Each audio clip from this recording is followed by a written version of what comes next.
America, this is the land of the free and the home of the brave, which you have to be to walk or bike on this road.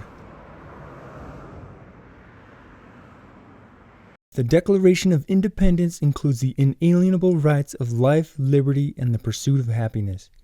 When you think of these inalienable rights, how does that affect priorities of a system of transportation? When people of all ages and abilities have options to move about their community in safety, it creates a sense of freedom and happiness. Here in the US, people are getting killed at a rate of 3 to 5 times of that of countries who have adopted a safe systems approach. With so many people getting hurt and killed on our roads, we must ask ourselves if our transportation system fulfills the promises of life, liberty, and the pursuit of happiness, or if it is trapping us in a rat race.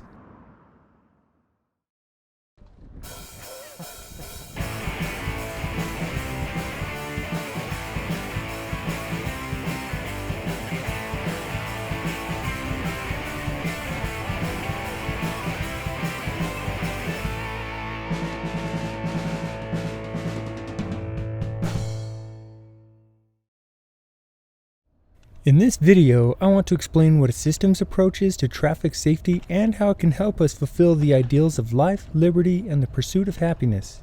First, we must understand what is a system. A system is a set of things interconnected in such a way that they produce their own pattern of behavior over time. Things can be anything from electrons, bacteria, rocks, money, and yes, people too. A system includes causal forces that act on an entity or being processed through the system. It is like a package being processed through the delivery system. There are many systems involving people, such as hospitals, child and foster care, first responders, international airports, and many more. People in these systems are the operants and their behaviors and outcomes affected by the structures in place. An example is how an airport moves people through security to gates for their flights, and how people arrive and exit. The way set procedures and screenings are created by their administrators and carried out by the staff affects the efficiency in how they move people, ensure the safety of everyone, and stay aware of illicit activities. There are many priorities at an airport, but safety is not compromised. Just as with an airport, there are many priorities in a system of mobility. A balance must be achieved that upholds all rights of life, liberty, and the pursuit of happiness. In our current transportation systems, safety is being compromised at the cost of perceived liberty. People are getting killed in traffic every day. In 2022, 42,795 Americans lost their lives in traffic crashes. That is like wiping out the entire population of Culver City, California, Spanish Fork, Utah, or Annapolis, Maryland, their state capital. On average, we lost 117 people every day in 2022. It's nearly like crashing a small airliner every single day. Do we accept and rationalize the loss of life in other systems?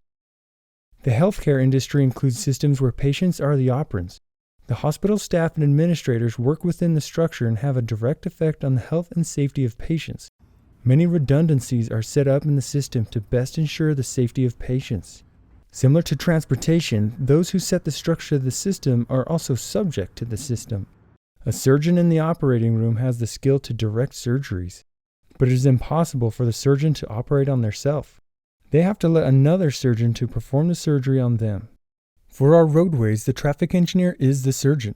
When they're behind the wheel, they will need to surrender to the structure that is processing their passage in the system, just like everyone else. Mobility is a result of ensuring these rights. People need to be able to move about their community and interact in public spaces with a complete sense of safety, health, and happiness. Moving traffic cannibalizes our public spaces, just as asserted on this 1970s Dutch poster. Defeats. Openbaar voer. The bikes. Public food.